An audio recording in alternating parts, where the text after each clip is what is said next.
2081 साल आज माघको 7 गते हैन दाजु? हो, आज 7 गते हाम्रो दाल प्रतिष्ठान झापा जिल्ला गोबरधर नगरपालिका वार्ड नम्बर 1 मा रहेको दाल प्रतिष्ठान बच्छ भवन।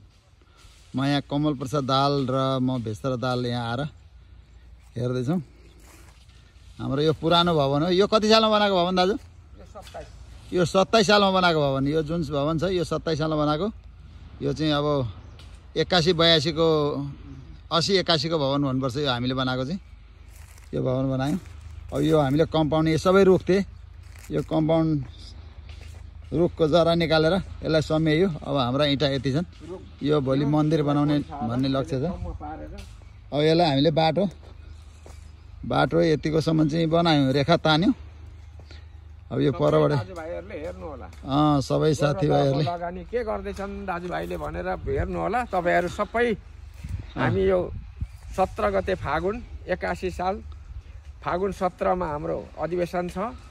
हामी सबै यहाँ यो यसको उद्घाटन गर्नेवाला छौँ। अब हामीले एउटा कुल मन्दिर चाहिँ पक्की बनाउनलाई तयारी यसको आइसर खोजिरहेका छौँ।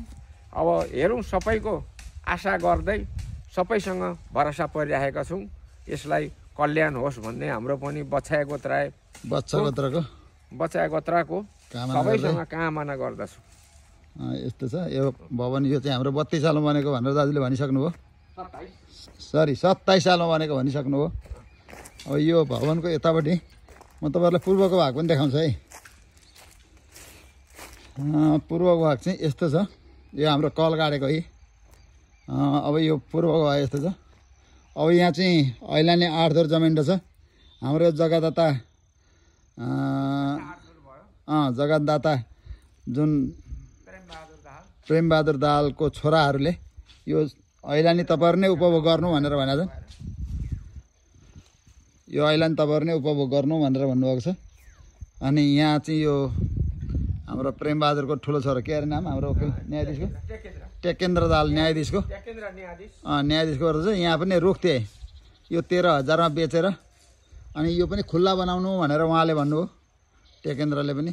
र हामीले यसलाई खुल्ला बनायौँ र यस्तै भवन बनाउँदैछौँ।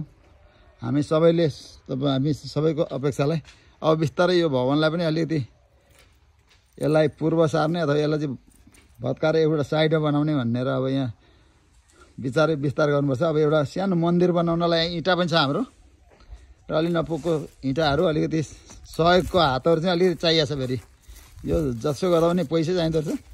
जय होस्, सबैको जय होस्, जय होस्। हाम्रो 2 कट्ठा 8 दोर जमिन हो। अनि बाटो उहाँहरूले अहिले दिनुभएको है 12 फुटको बाटो पर बाटामा टर्ने पर पोल देखिरहेको छ त्यहाँ टर्ने दिनुभएको छ। हामी यो पोल गाड्नलाई तयारी छौँ। जय होस्, सबैको जय होस्।